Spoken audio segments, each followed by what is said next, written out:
The following content is provided under a Creative Commons license.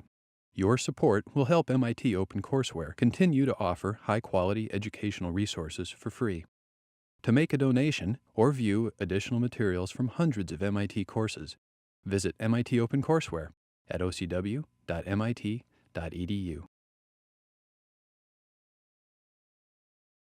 Okay, I want to remind you that there's a quiz 1 week from today. Yeah, I know, it's soon. Open book, open notes, no computing or communication devices allowed.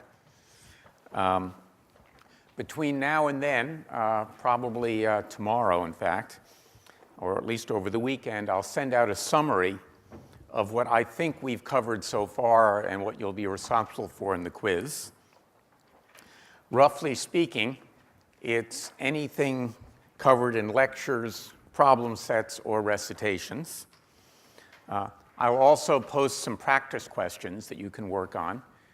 And I'll tell you now that we will not be posting answers to the practice questions.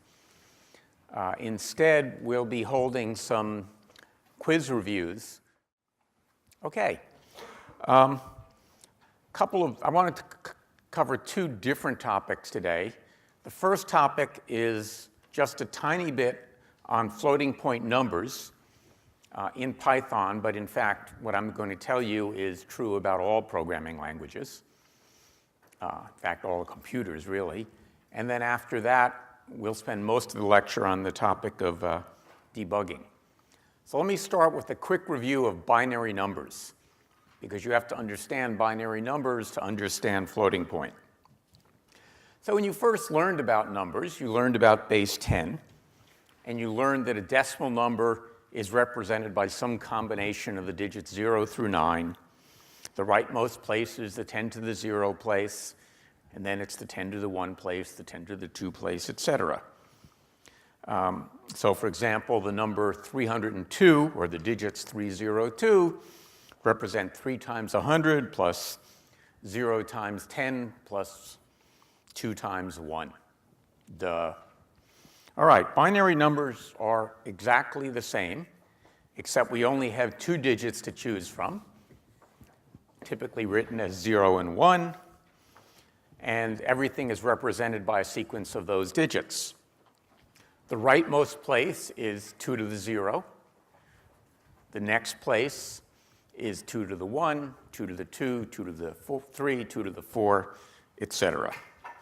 So for example, if we look at the binary number 101, we see that's equal to 1 times 4 plus 0 times 2 plus 1 times 1, or 5. So one of the first things we'll notice is binary numbers take a lot more digits to represent them, or take more digits than decimal numbers. In fact, if I give you n digits, n binary digits, how many different binary numbers can I represent with those n digits?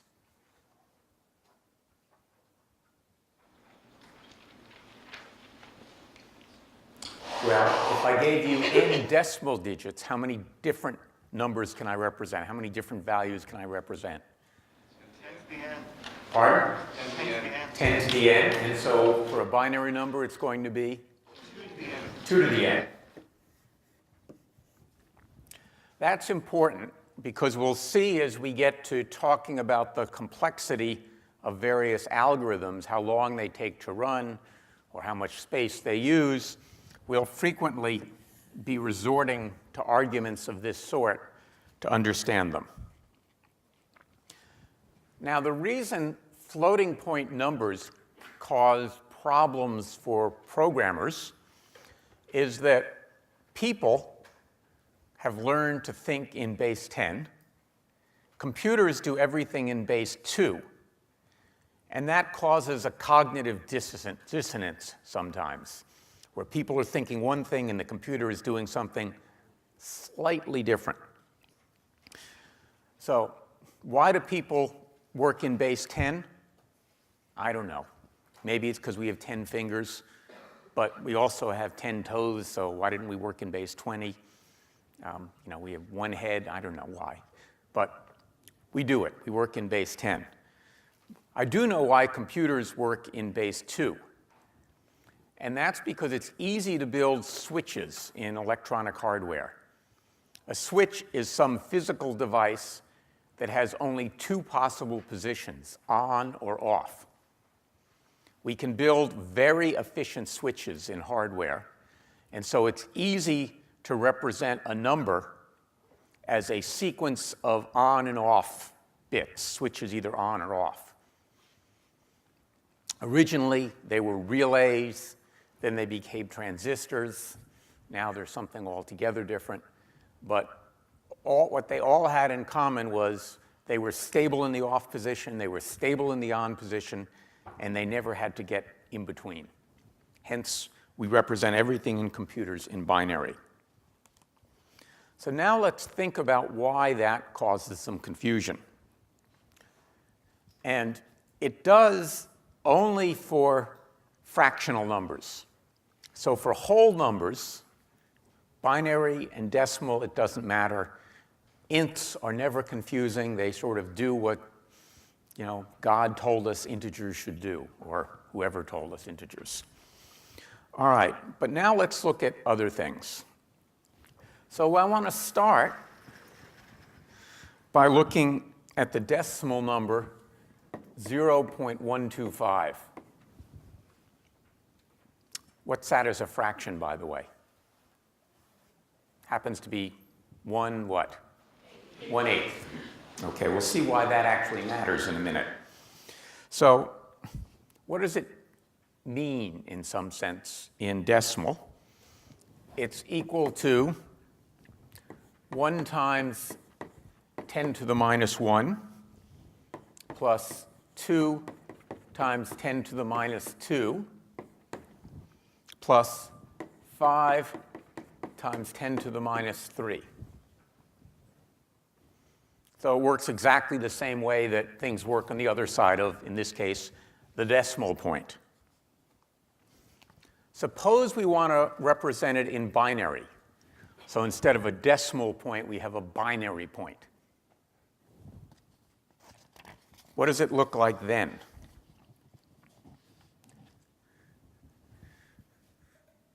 Well, it's equal to what? 1 times, if it's 1/8, what's it going to be? 1 times what? 10 to the minus 3. Or 0.001. Right? So far, so good. Not much difference between the two. Now let's take a different decimal number. What about the decimal 0.1? I have to tell you that it's a decimal because it could also be a binary with just zeros and ones.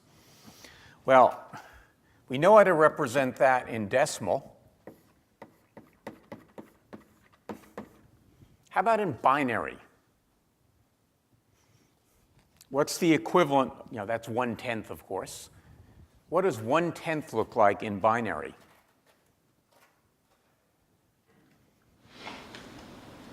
Any takers?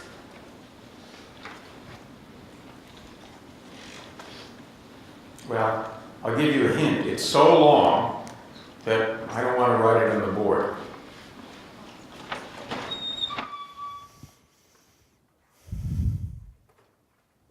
In fact,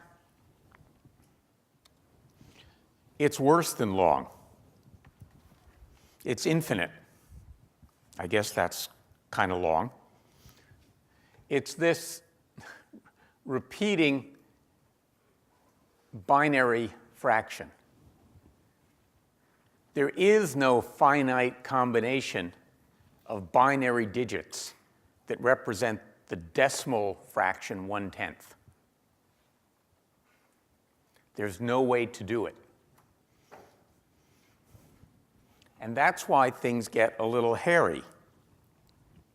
So we can stop at some finite number of bits. And in fact, that's what happens in the internal representation in Python.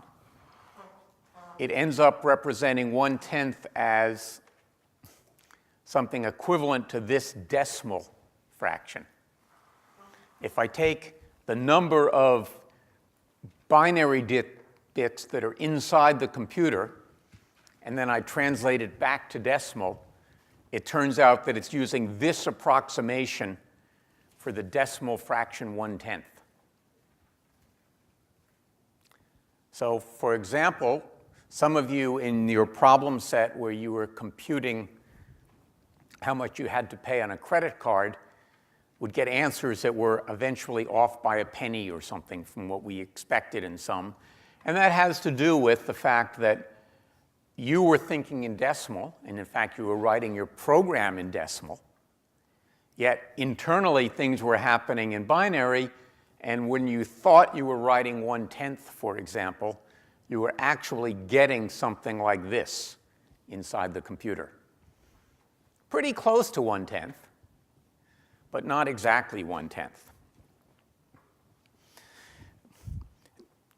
Now, when we print it, we get yet something else, because the print statement uses an internal function that by default rounds these things to 17 digits. And so you end up getting something like that, or you might, depending how you do it. So let's look at an example here.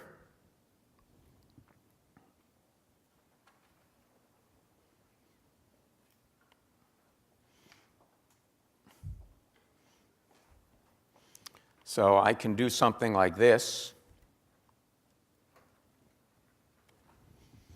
and it prints that because it's doing some rounding for me. But if I really look at what's under there and look at the representation, the REPR function is convenient to get a sense of what's really going on inside. It tells me that, well, that's its best 17-digit approximation.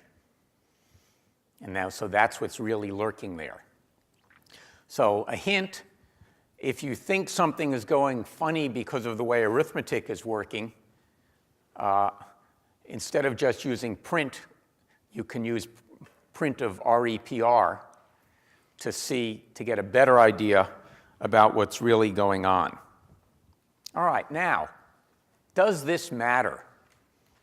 Usually, it doesn't.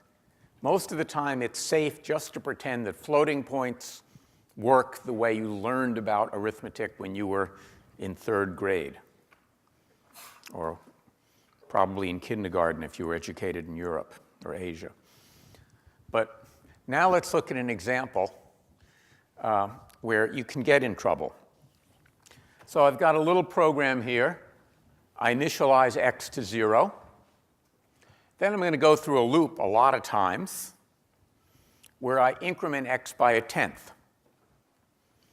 And then I'm going to print x. And because it's going to do automatic rounding, it's going to print 10,000. Or actually, it should print 100,000, right? No, 10,000, because I'm only incrementing it by 1/10, excuse me. But then I'm going to print REPR of x. And then I'm going to do a comparison. Now, if floating point arithmetic worked the way reals work, we would think that 10.0 times x should equal the number of iterations. Because I'm starting at 0. Each time I'm incrementing it by 1/10. And so if I multiply the result by 10 at the end, I should get the same as the number of iterations. Does that make sense to everybody? That's what you would normally get if you did this with pencil and paper. Of course, it would take you a really long time to do 100,000 increments. Let's give it a shot. And what we'll see is that if I print it, it looks okay, it's 1,000. But if I print RAPR of it, I see it's 10,000, a bunch of zeros, and then 18848. And of course, consequently, when I compare it, I get something that says false. And that's because if I look at REPR of 10.0 times x,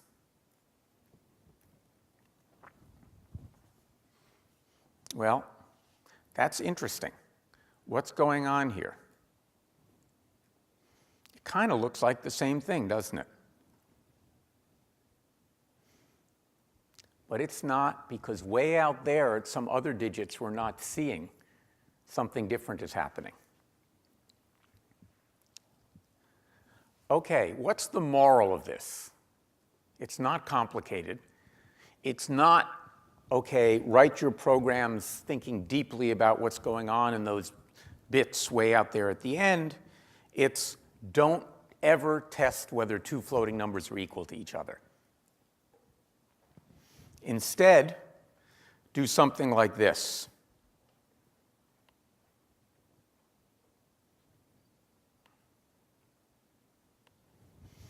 Define a function called close, or whatever you want, that takes two floats and some epsilon.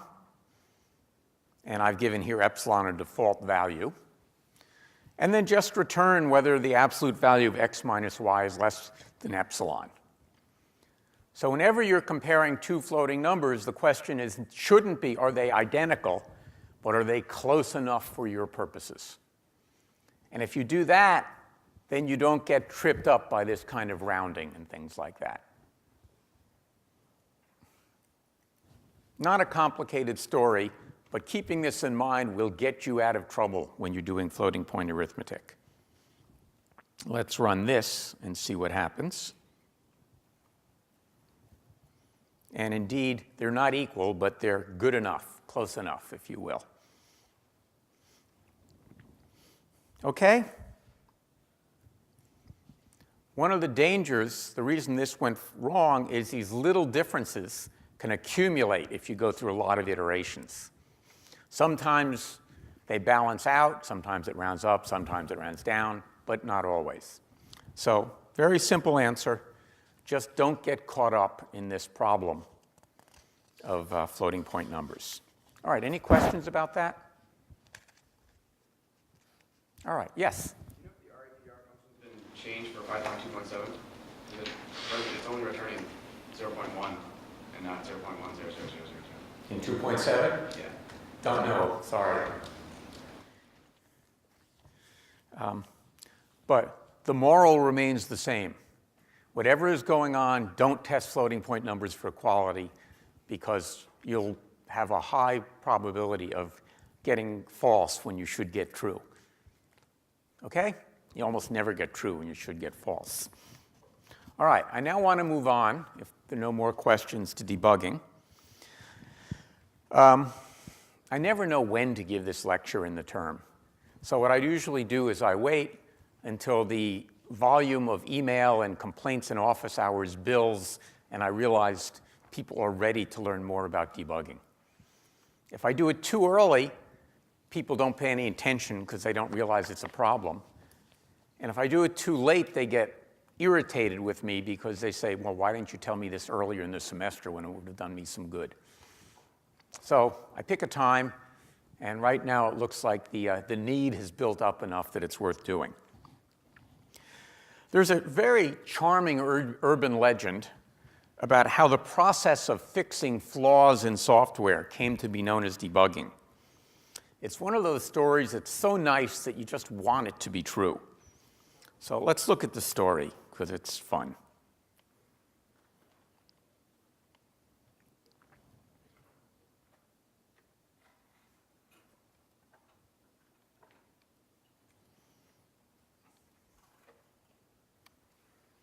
All right, what you see on the screen now is a photo of a book now at the Smithsonian Museum of the lab book from the group working on the Mark II Aiken relay computer at Harvard University.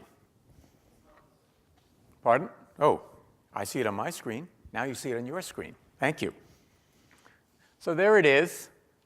It was September the 9th, 1947. Even before I was born, it was that long ago. And so you can see that they're running their computer, and they've started to do an arctan computation. And it's kind of interesting that they started it at 10 o'clock or 8 o'clock in the morning, and it ran for 2 hours, and then it stopped. Wow. To do an arctan tells you something about how fast this computer was. And then it went on. Then they started the cosine tape and started to do a multiple adder. And then something bad happened.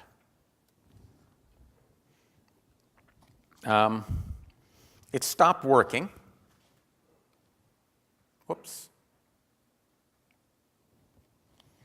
All right. Hold on a second.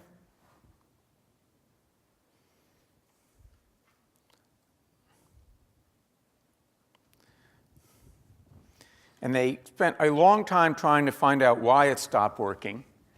And then they found out the problem. They found a moth stuck between one of the relays. So it had electromechanical relays for their switches, the on and off, and they were debugging. Maybe they didn't call it debugging. And they found the software had failed because the hardware had failed, and the hardware had failed because a bug had been stuck in one of the relays. They debugged it, as in removed the moth, and the program ran to successful completion. And as you can see, the comment was written in this book, first actual case of a bug being found. Hence, we call it debugging. This was, by the way, Grace Murray Hopper's lab book. She is often described as the first programmer. It's unclear if that's true. What is true is she was the first female admiral in the US Navy. She was a Navy programmer who eventually rose to the rank of admiral.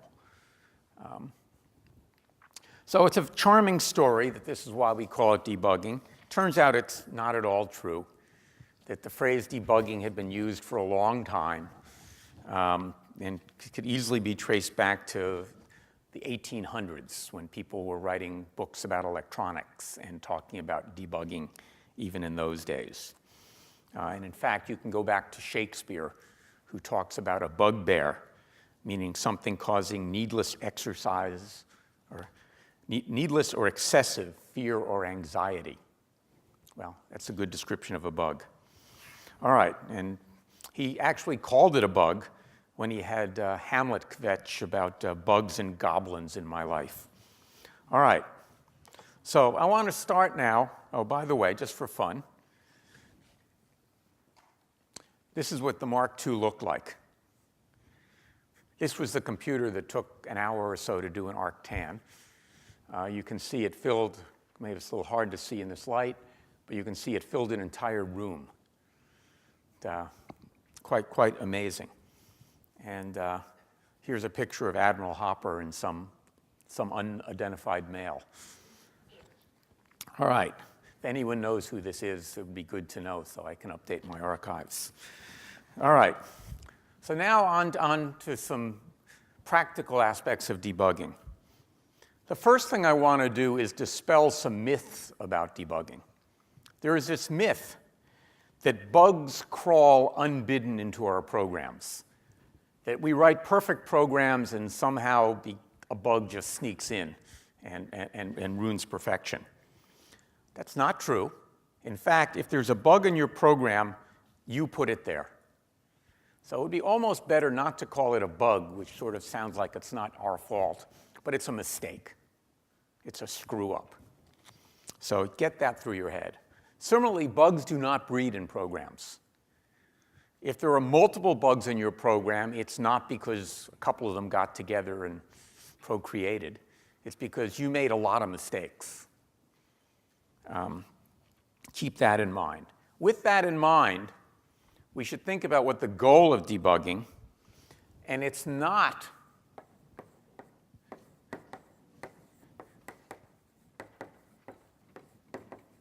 to eliminate one bug quickly.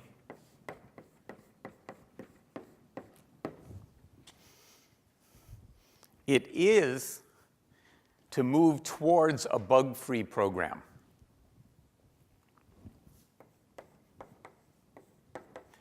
And I say this because they're not always the same strategy that you would follow for these different goals. And I also carefully say to move towards a bug-free program because, in truth be told, we're hardly ever sure that we have no bugs left. Debugging is a learned skill. Don't despair. Nobody does it well instinctively. Right? Evolution did not train us to be debuggers. So a large part, probably the largest part in many ways, of learning to be a good programmer is learning to debug. And what that has to do is thinking systematically and efficiently about how to move towards a bug-free program. The good news is it's not hard to learn, and it is a largely transferable skill. The same skills you use to debug software can be used to debug laboratory experiments. I actually give lectures sometimes to physicians about how to debug patients, how to use debugging techniques to find out what's wrong with people when they're sick. It's a very good and useful life skill. Now, for 4 decades, maybe 5 decades, people have been building tools called debuggers. And you'll find that built into IDLE there is a debugger that are designed to help people find out why their programs don't work and fix them. Personally, I almost never use one. The tools are not that important. What's important is the skill of the craftsman in this case. And in fact, most of the experienced programmers I know rely on print statements. So it's okay to use the debugger, but I think the best debugging tool is print. And I have to say, I've been surprised, that's a mild word here, at how few print statements you guys seem to use. I get these emails, or the staff gets these emails, kind of plaintive, why doesn't my program work? You know, and then there's a little piece of code. And the answer I send back when I reply before one of the TAs do, and they usually get there first, is usually put in a print statement here and see what happens. And I'm just amazed that when the code arrives, it doesn't have these statements in it. My favorite response was I sent an email to a student who shall go nameless, and he, or maybe it was a she, and I said, insert a print statement here and see what happens. And I got back a reply saying, no, I don't need a print statement here. I know what the value of this variable is. Well, you know, my reply was that if all the values were what you thought they were, you wouldn't be sending an email saying, why doesn't my program work? Put the darn print statement in and see what happens. And then I got a gracious email back saying, more or less, whoops, I see. But please, you know, when you send us some code and you want some help, send us code with some print statements already in it to at least show us that you've tried to find the bug yourself. All right, so what we're essentially doing when we insert print statements in a code is searching for the place in our program where things have gone awry. And the key to being a good debugger is to be systematic in this search. So you saw that when we looked at algorithms for things like exhaustive enumeration. We said, well, if we're searching for an answer, we have to search the space carefully, one at a time. Then we said if we want to search it efficiently, maybe instead of starting at the beginning and just going to the end, we should use something like binary search. The same techniques can be used when you're searching for bugs.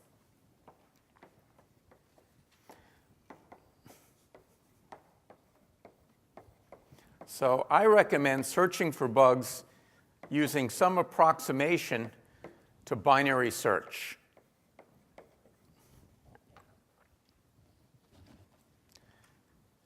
And we'll see an example of this as we go forward. But as we look at the example, what I want you to think about is, what are we searching for? Well, we know our program doesn't work. So the question that I like to ask is not, why didn't it produce the answer I wanted it to, but how could it have done what it have done?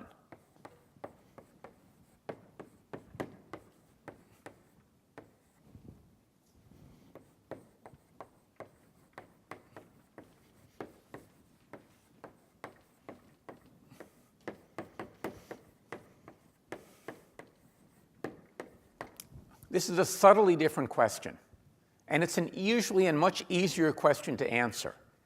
Not why didn't it do the right thing, but here it did something, so I already know what it did, and I say, I didn't expect it to do that, so why did it do that? Once I know why it did what it did, it's usually pretty easy to think how to fix it. So that's the first question I ask. I then go about it using something akin to the scientific method, which we all learned about many years ago. And basically, the scientific method is based upon studying available data.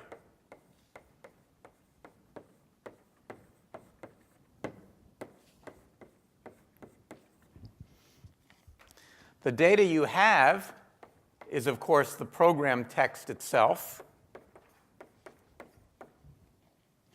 the test results. You ran some test and got the wrong answer, which is why you knew you had a bug. And then you can probe it. You can change the test results by using print statements so that you have more data to study. Keep in mind that you don't understand this program, because if you did, it would work. Once I study this, I form a hypothesis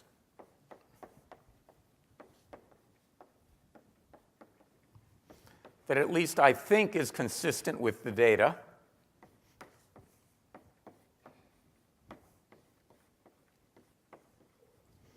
And then I go and design and run a repeatable experiment. And I want to emphasize the word repeatable here.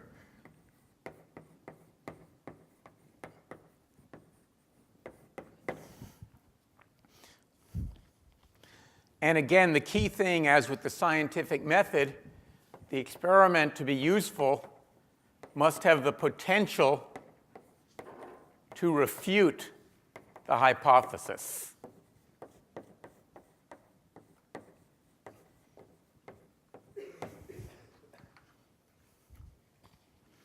Why might repeatability be an issue? Well, as we'll see pretty soon, a lot of programs involve randomness, where you're doing something equivalent to flipping a coin somewhere in the program, which might come up heads or tails, and the program would do different things. We'll see why that's an important programming technique soon.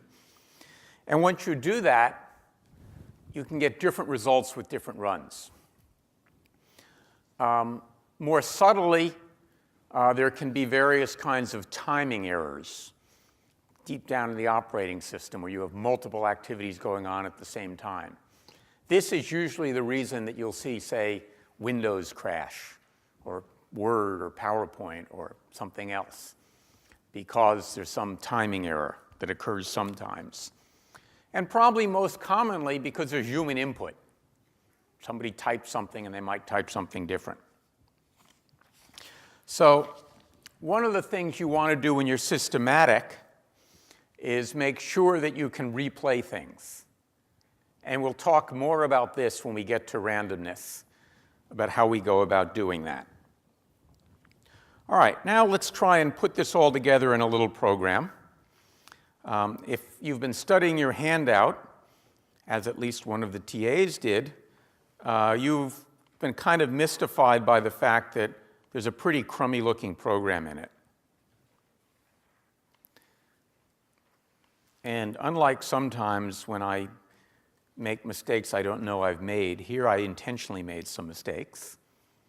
So let's look at the program.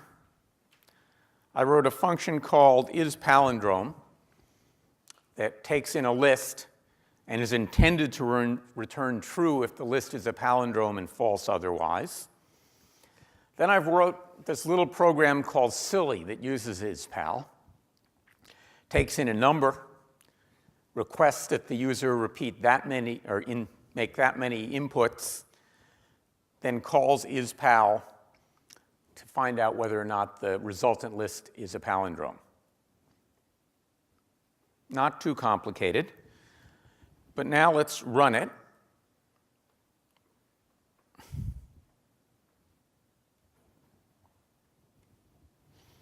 We'll do silly of 5.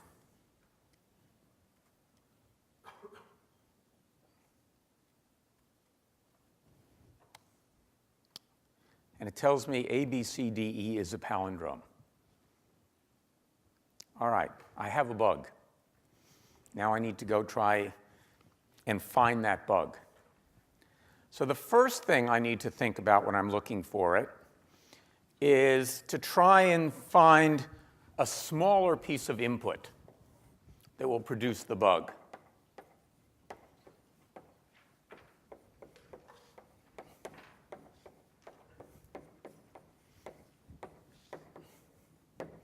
So I want to find small input on which program fails. Why do I want to find a smaller input? Well, A, in this case, it's less typing. B, if it's a real program, it's probably less execution time to make it run.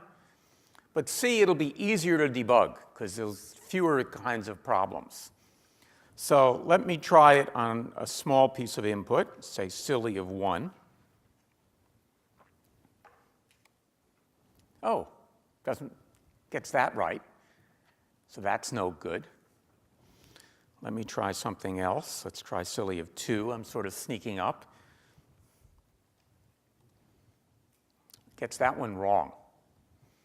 All right, so I know I can test it on a small input. So that's a good thing. I now have a simple test. Now in this case, the code is so short and so stupid that you could probably look at it with your eyes and just find the bug instantly. But the point of this exercise is not to find the bug, but to kind of show the process. So now I want to go through this process of binary search to try and find the bug. So we'll start with silly, the top-level program. And I'll look for something about halfway through, maybe here. And try and now answer the question that I've got a lot of code, and I'm going to find a point halfway through it and try and ask, is the bug above this or below this? So I need to find some intermediate value I can check. And at this point in the program, the only thing I have done is accumulate the input, right? So there's nothing else to ask. So my hypothesis is that everything is good and that the input will be AB. So let's try it. Let's print result here and, well, actually, yeah, print result here every time through and see if we get what we wanted to get.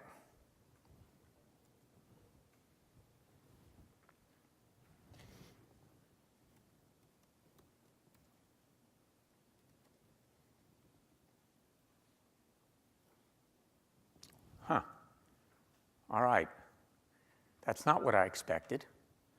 So something is wrong. What's wrong? Why is result always the empty list? I cannot wait you. Yeah. Because whenever it goes through for loop, it keeps coming back. Right, so every time through the for loop, it's reinitializing. Whoa, gotcha. For those of you who are watching on TV, I just hit a person who was heads down with a piece of candy. Fortunately, it was not a hard candy. All right, so you're right. Let's get that out of there. Put it where it belongs. Run it again.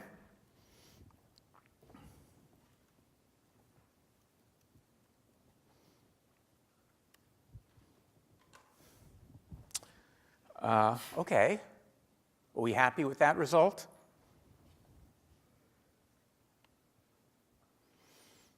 Yeah, because I've done that before the append, right?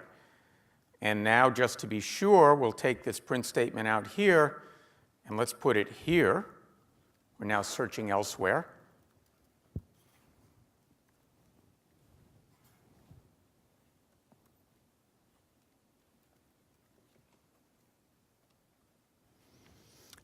Well, the good news is I now have the right result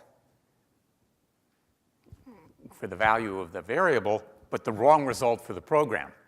It's still telling me it's a palindrome. So the moral here is there is no such thing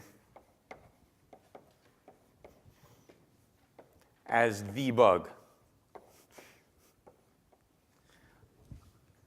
Never use the definitive article.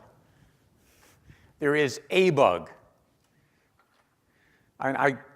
There's a story that I've heard related to this, as far as finding a bug. You can imagine that you're at someone's house for dinner. You're sitting at the dining room table, you can't see the kitchen, and suddenly you hear from the kitchen, "What the heck's that?" Well, your hostess walks out and says, "Don't worry, I just killed the cockroach on the turkey." Well, your immediate reaction is, the cockroach on the turkey? Where there's one, there's likely to be more. Every time you find a bug, the more bugs you find, probably the more bugs there are still left, because you've shown that you make a lot of mistakes. All right, onward we go. So what do we do next? Well, we now know, at least, that things look okay to this point, which suggests that the problem must come below this in the program. Well, the only thing that's going on below this is the call to isPal. So now we'll say, okay, we've now isolated the bug to isPal. That's a good thing. Let's try and ask where things are going on there. So we'll take a point halfway through isPal, and we'll print some things here. So let's print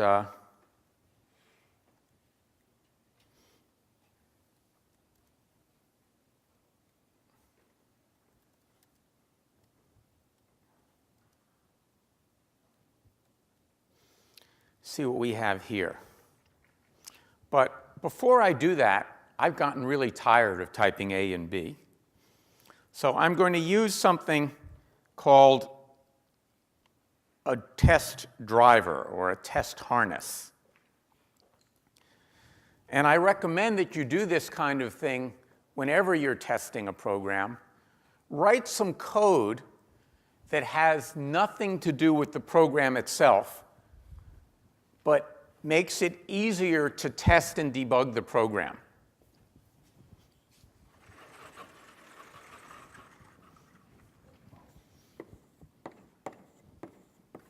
The pretentious word for this is a test harness.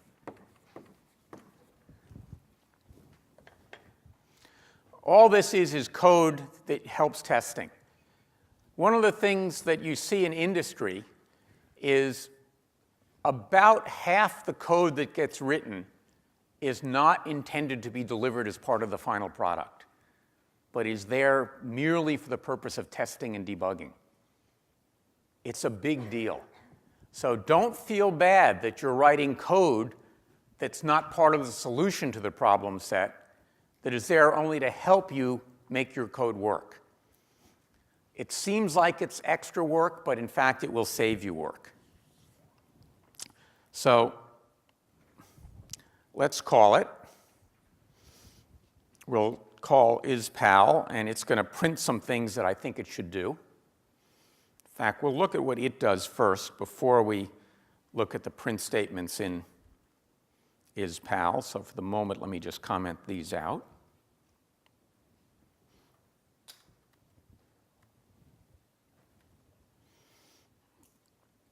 And what we see here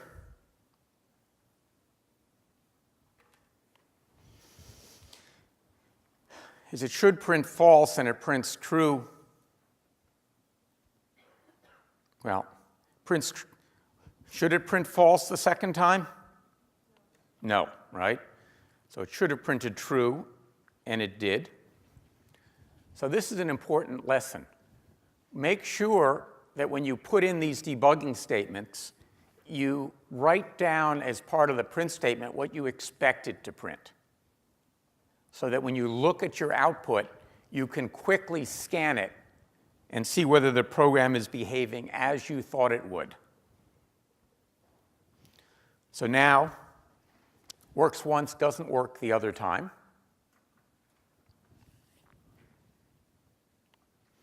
So we'll go back and turn on the print statements up here.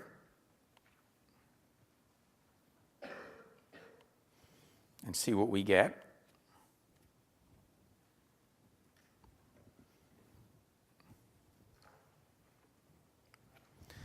So it's printed temp is 121 and x is 121. So kind of okay that print and x are the same. We expected that.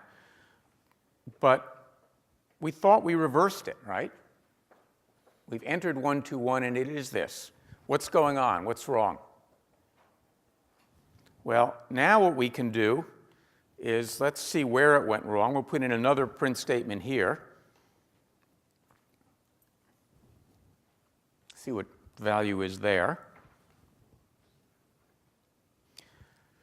Well, it was 121 before reverse, and it's 121 after reverse.